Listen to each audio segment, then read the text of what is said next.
The morning of May 5, 1943. North Atlantic, 420 miles southwest of Iceland. Captain Lieutenant Werner Henke stands in the conning tower of U-515, scanning the horizon through salt-crusted binoculars. His boat has been tracking convoy ONS-5 for 18 hours, waiting for nightfall to close within torpedo range. Then, without warning, the destroyer's bow erupts not with the familiar arc of depth charges tumbling astern, but with a strange forward salvo. 24 projectiles leap into the air simultaneously, forming a peculiar pattern.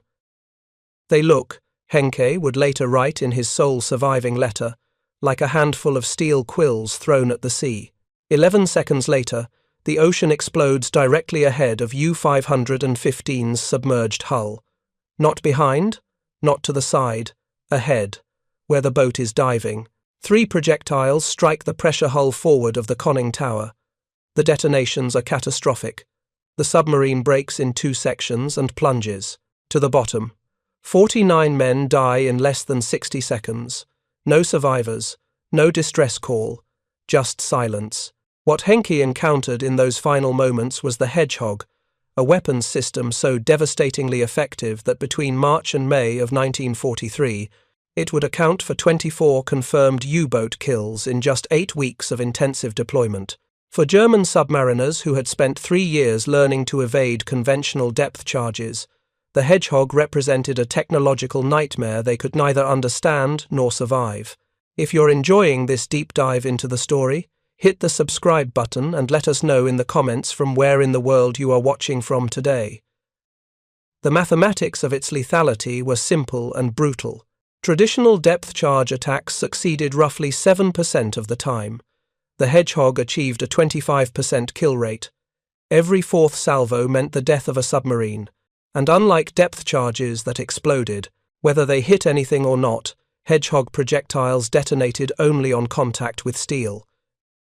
If the crew heard explosions, they were already dead. The transformation of anti-submarine warfare happened not in laboratories or at conferences, but in the desperate mathematics of convoy losses. By early 1942, German U-boats were sinking Allied merchant ships faster than they could be replaced. The tonnage war, as Admiral Karl Dönitz called it, was being won by the Kriegsmarine. British imports had fallen to critically dangerous levels. The Royal Navy's convoy system, protected by destroyers dropping depth charges, was failing. The problem was tactical and fundamental. When a destroyer detected a submerged U-boat using ASDIC sonar, the attacking sequence followed a rigid pattern that German commanders had learned to exploit. The escort would approach the target, maintaining sonar contact until the final moments. Then, at approximately 200 yards range, the ASDIC beam would lose the target in a dead zone created by the ship's own wake and the geometry of sound propagation. The destroyer would continue on course, pass over the estimated position of the submarine, and roll depth charges off the stern. By the time those charges sank to preset depths and exploded, the U-boat had 15 to 20 seconds to execute evasive maneuvers. Experienced commanders used those seconds brilliantly. A sharp turn, a change in depth, a burst of speed, any of these could move the submarine outside the lethal radius of the depth charge pattern. Captain Lieutenant Wolfgang Luth, one of Germany's most successful U-boat aces with 46 ships sunk, described the tactic in a training lecture delivered at the U-boat school in Gdynia in January 1943. The moment you hear the destroyer's propellers pass overhead, execute a 90-degree turn at maximum rudder. The British set their charges for your projected course. You will no longer be there when they explode. Survival rate with this maneuver exceeds 80%. German confidence in these evasion tactics was not misplaced. Statistical analysis from Admiralty records for 1942 showed that of 570 depth charge attacks, only 42 resulted in submarine destruction or serious damage, a 7.37% success rate. The remaining attacks either missed entirely or inflicted minor damage that boats could repair at sea or in port. The psychological dimension of depth charge attacks also favoured the Germans. The explosions were loud, violent, and terrifying. But they gave warning. Submariners could hear the charges splashing into the water. They could count seconds, estimate depth settings, brace for the shock. The noise and chaos of the explosions actually helped U-boats escape by degrading the escort's sonar picture. The hunter became temporarily blind, allowing the prey to slip away in the acoustic confusion. British anti-submarine. Warfare analysts understood the problem completely. In April 1942, Rear Admiral George Creasy, director of the Admiralty's Anti-U-Boat Warfare Division, submitted a blunt assessment to the First Sea Lord. Our current depth charge tactics allow experienced U-boat commanders to escape approximately 9 attacks out of 10. The Germans have learned our patterns. They exploit the interval between loss of ASDIC contact and weapon detonation. We require a fundamentally different approach. That different approach was already under development in an unremarkable office building at 35 Portland Place in London. The Department of Miscellaneous Weapons Development, informally known among Royal Navy personnel as Churchill's Toy Shop or the Wheezers and Dodgers, was where unconventional weapons concepts received serious engineering attention. Major Millis Jefferies, a 41-year-old Royal Engineers officer with a background in explosives and demolitions, headed the anti-submarine section. He had been given a seemingly impossible specification: create a weapon that maintains sonar contact throughout the entire attack, eliminates the dead zone that allows U-boats to escape, and increases kill probability by at least a factor of 3. Jefferies's breakthrough came not from submarine warfare experience, but from observing anti-aircraft gunnery. On July 22, 1941, he watched training exercises at a Royal Artillery range where gunners practiced barrage fire against aircraft targets. The concept was simple: don't aim at where the target is, but where it will be. Create a pattern of explosions that the target must fly through. The principle was geometric probability rather than precise aim. Jefferies recorded in his notebook that evening, "What if we apply barrage principles to submarine hunting? Fire not at the boat's current position, but ahead of it. Create a pattern of projectiles that covers its probable position. Maintain sonar contact throughout." The concept was elegant but required solving significant engineering challenges. The weapon had to throw multiple projectiles forward while the ship was still holding sonar contact. The projectiles needed to sink quickly without parachutes or fins that would slow descent. They had to detonate only on contact with a submarine's hull, not at preset depths like conventional charges, and the entire system needed to be simple enough for installation on small escort vessels already crowded with equipment. The first prototype emerged in September 1941, 24 spigot mortars mounted on a rectangular frame, angled at 45 degrees elevation. Each mortar consisted of a steel rod, the spigot that fit inside a hollow tail on the projectile. When fired, a small propellant charge in the projectile tail generated gas that pushed against the spigot, launching the bomb forward. Range was fixed at approximately 200 to 250 yards by carefully calibrated propellant loads. The projectiles themselves were revolutionary. Each Mark 10 bomb weighed 65 pounds. The warhead contained 35 pounds of Torpex, an explosive mixture of RDX, TNT, and aluminum powder that delivered roughly 50% more blast energy than TNT alone. But the critical innovation was the contact fuse. 4 copper prongs extended from the nose, each about 4 inches long. When any prong struck steel, it closed an electrical circuit that instantly fired a detonator. Function time was measured in milliseconds.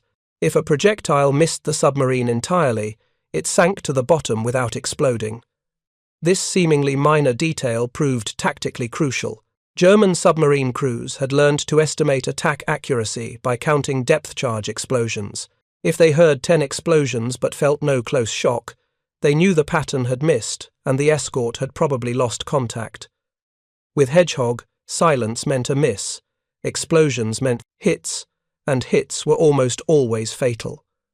The first operational trials occurred on September 8, 1941, at the Naval Gunnery Range at Loch Striven in Scotland.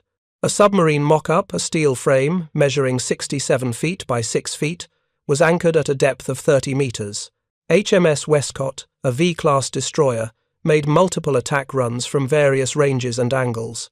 The results exceeded expectations.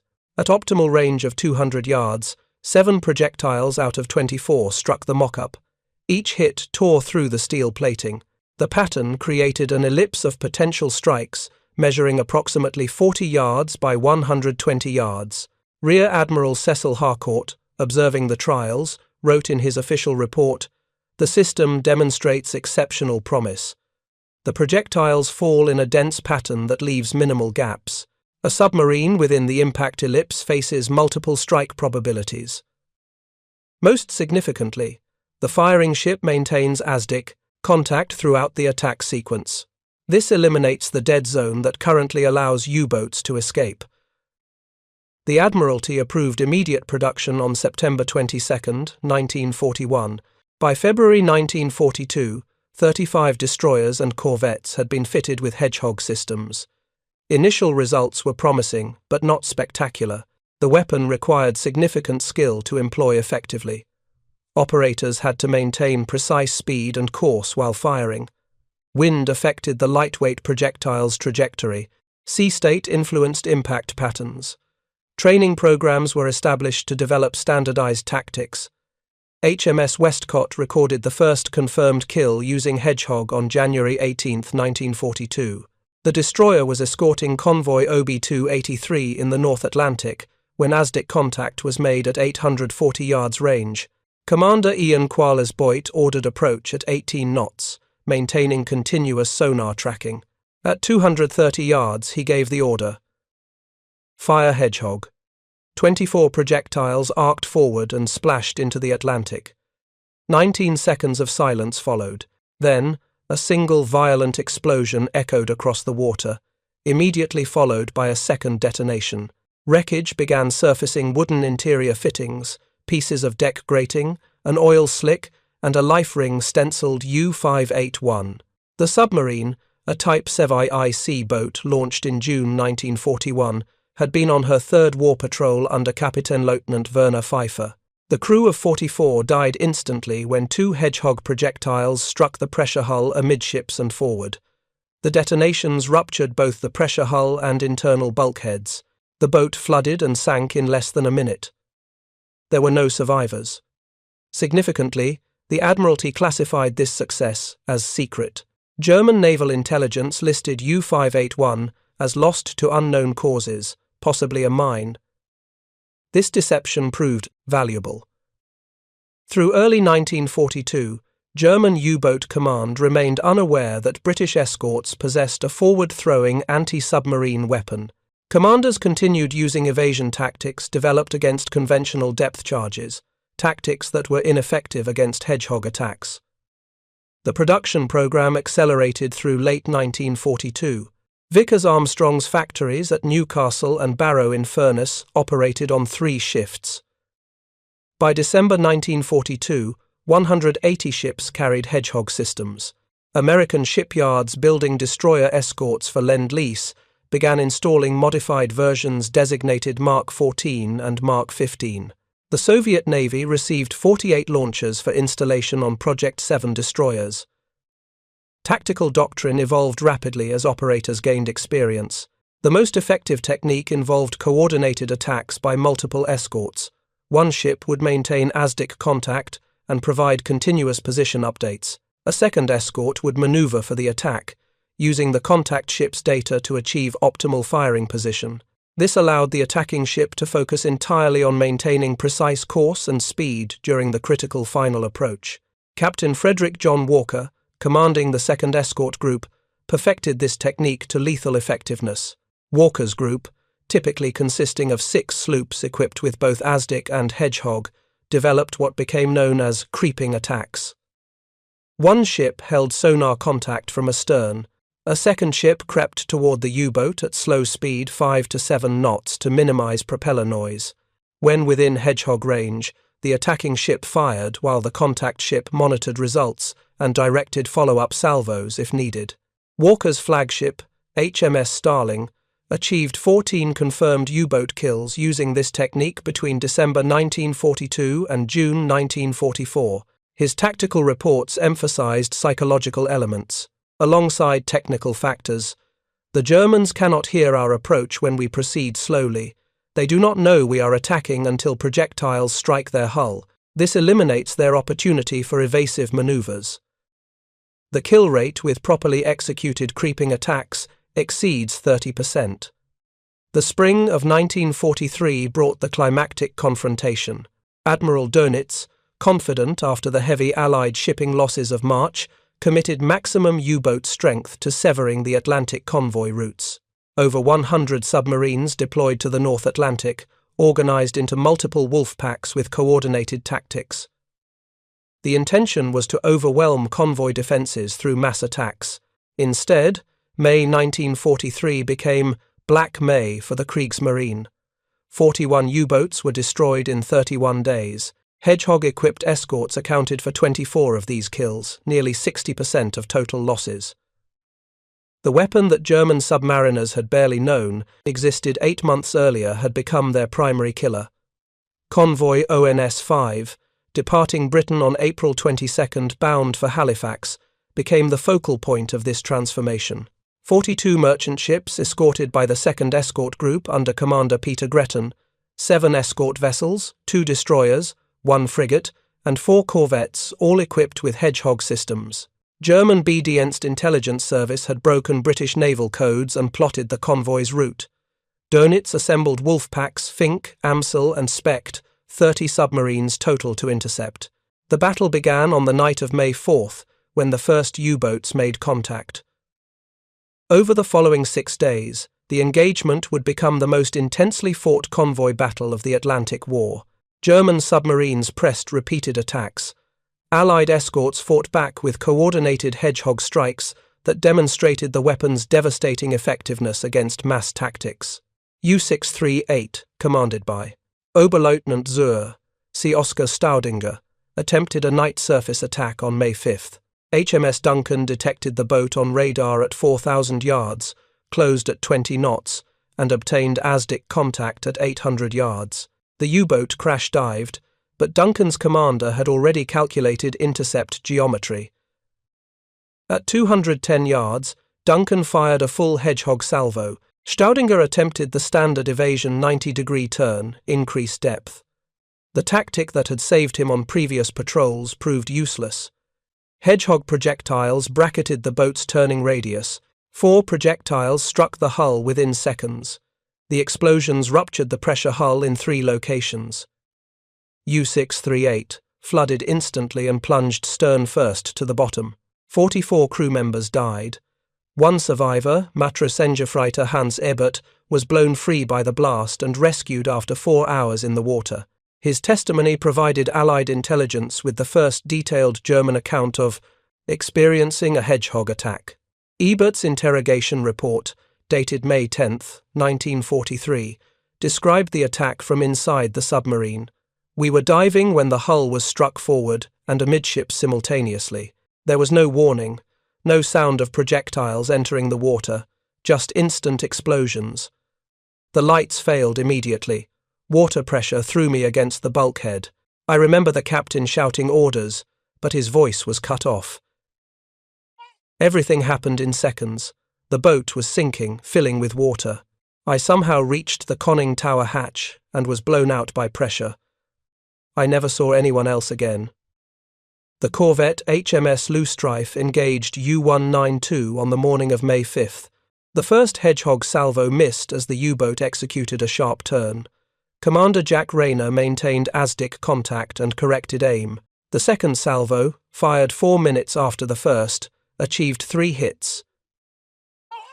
U-192 lost propulsion and began an uncontrolled ascent. She surfaced within gun range. Loosestrife's 4-inch gun destroyed the crippled submarine in minutes. 55 crew members died. No survivors. HMS Vidette attacked U-125 later that same day. 2 Hedgehog salvos both missed as the submarine maneuvered violently. The third salvo, fired after 7 minutes of continuous tracking, achieved 5 hits. The detonations triggered secondary explosions in the U-boat's torpedo warheads. Witnesses described the explosion as creating a vortex in the ocean, approximately 200 yards in diameter. The whirlpool pulled surface debris downward, then expelled a geyser of water, oil, and wreckage. 53 crew members died, no survivors.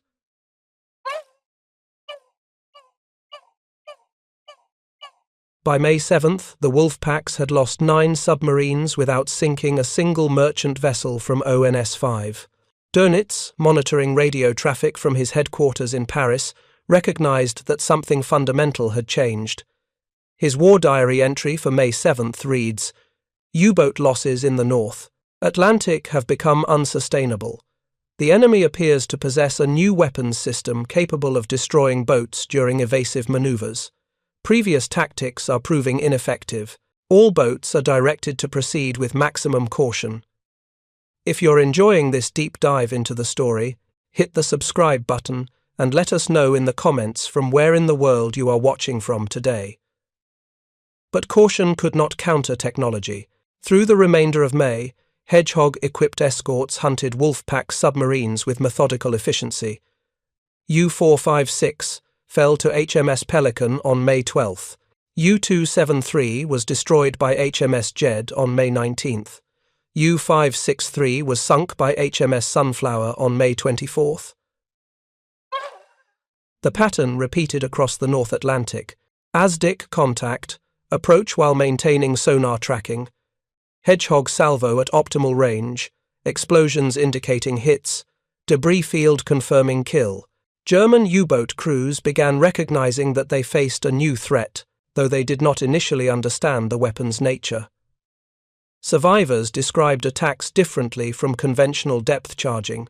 The explosions came from ahead rather than astern. There was no warning, no splashing sounds of charges entering water. The detonations occurred directly against the hull rather than nearby. And most tellingly, silence meant safety, while explosions meant death, the opposite of depth charge attacks. Captain Lieutenant Herbert Werner, commanding U-415, survived a Hedgehog attack on May 16, 1943, and later described it in his memoir. "We were running submerged when the hull was struck by what sounded like hammer blows. 2 explosions, very close together, struck the forward section. We lost trim and began taking water through cracked hull seams. I ordered emergency surface. When we broke into daylight, I expected to see a destroyer directly overhead, but the nearest escort was 300 yards distant, bow pointing, toward us. They had been firing at us while maintaining their distance, something I had never experienced before." Werner's boat survived only because the 2 hits had struck non-critical areas, the outer hull casing rather than the pressure hull proper. U-415 surfaced, surrendered, and was taken in tow. 37 crew members survived as prisoners of war.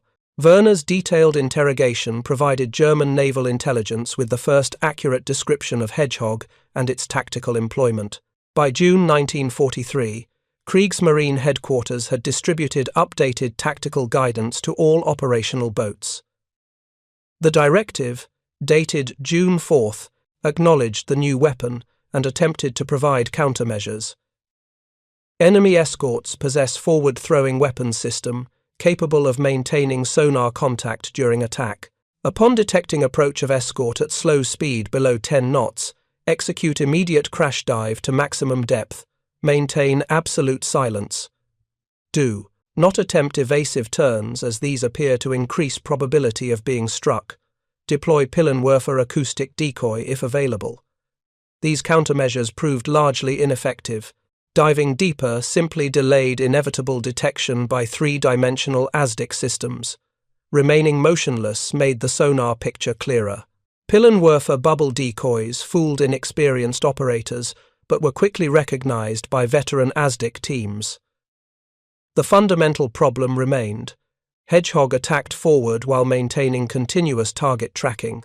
No amount of tactical innovation could overcome that geometric advantage.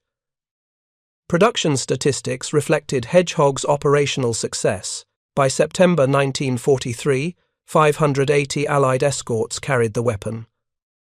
Monthly production of projectiles exceeded 120,000 rounds. American factories contributed Mark 14 and 15 systems installed on destroyer escorts, rolling off production lines at the rate of 6 ships per week. The industrial capacity of Allied nations, combined with effective weapons design, created an anti-submarine capability that German countermeasures could not match. The psychological impact on U-boat crews became severe. Medical officers at U-boat bases reported epidemic levels of combat fatigue, anxiety disorders, and psychological breakdown.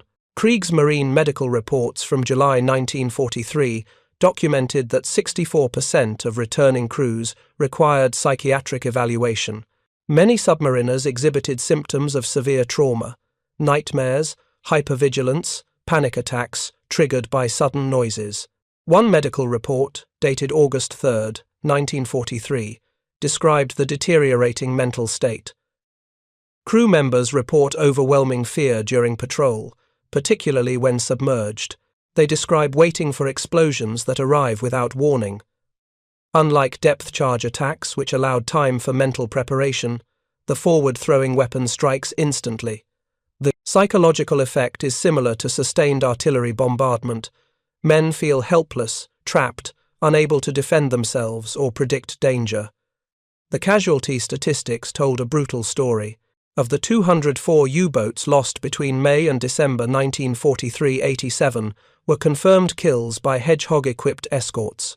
The weapon's success rate continued climbing as crews gained experience from 18% in early attacks to 25% by year's end to 31% in early 1944. By comparison, conventional depth charges achieved kill rates of only 6 to 8% throughout the war.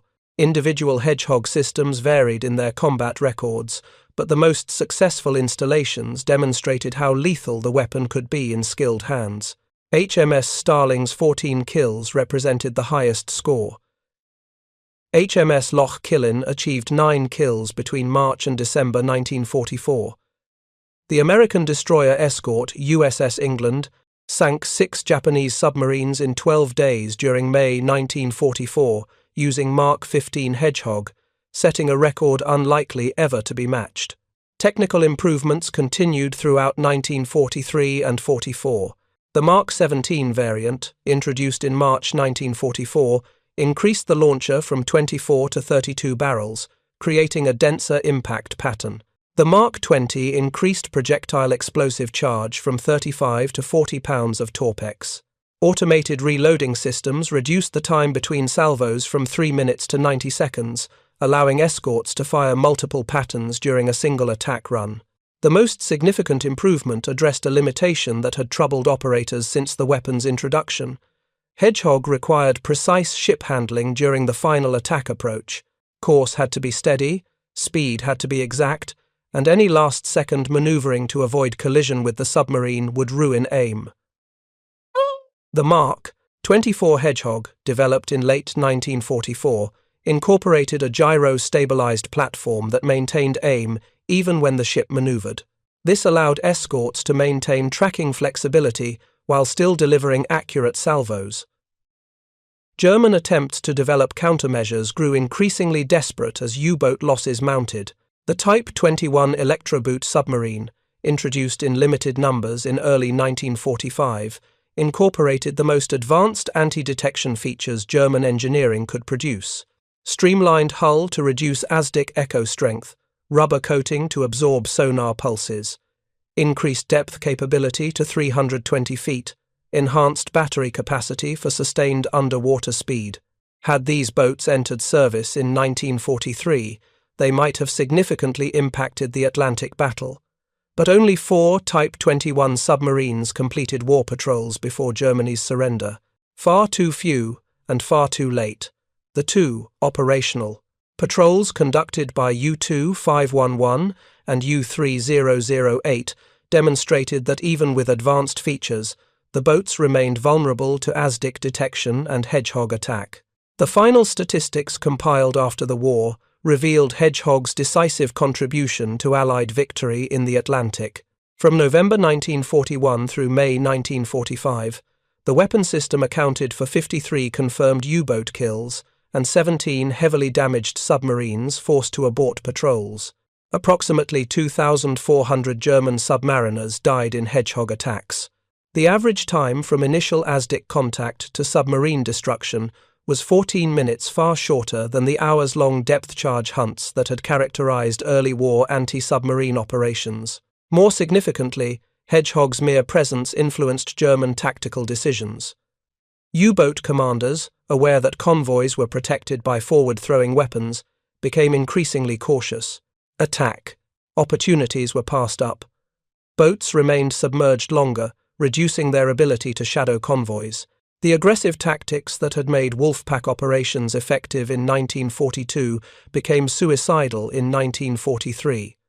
The balance had shifted decisively. For the Allied sailors who operated Hedgehog systems, the weapon represented both technological advantage and moral complexity. Each successful attack meant 40 to 50 German submariners died, often with no chance to escape or surrender. The contact fuse gave no warning, no opportunity for the submarine crew to abandon ship. When Hedgehog projectiles struck, death was instantaneous and certain.